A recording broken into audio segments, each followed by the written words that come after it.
కాబట్టి వచ్చే ఎన్నికల్లో సొంతంగా అధికారంలోకి రావటం అన్నది జనసేన యొక్క లక్ష్యం అయితే కనుక దానికి తప్పకుండా 100 స్థానాలు తప్పదు. మరి ఆ శతమానం సెంచురీ దిశలో జనసేన టార్గెట్ ఉంటుందా అన్నది పవన్ కళ్యాణ్ ప్రసంగంతో మనకు అర్థమవుతుంది. ఒకటైతే చెప్పొచ్చు, అలాగే ఉప ముఖ్యమంత్రిగా సహాయకుడిగా అనుబంధంగా అయితే ఉండడు. సొంత పునాది నిర్మించుకోవడం, సొంత సైన్యం, పేరే సేన కదా, అది జనసేన కానీ చంద్రసేన కాదు కదా. తెలుగుదేశం చంద్రసేనో లేక లోకేషేనో, ఇది జనసేన పవన్ సేనే కదా. కాబట్టి తప్పకుండా అది జరగవచ్చు.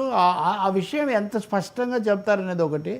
రెండవది, ఆ చెప్పేటప్పుడు 15 ఏళ్ల పాటు కలిసి ఉన్నాము అని చెప్పినప్పుడు వీళ్ళకి 100 స్థానాలు ఇచ్చారనుకోండి, 175లో పెరుగుతాయి కదా సార్. ఉదాహరణకు వాళ్ళకి రావు కదా, 225 అవుతాయి కదా చంద్రబాబు పెరిగితే అది సమస్య.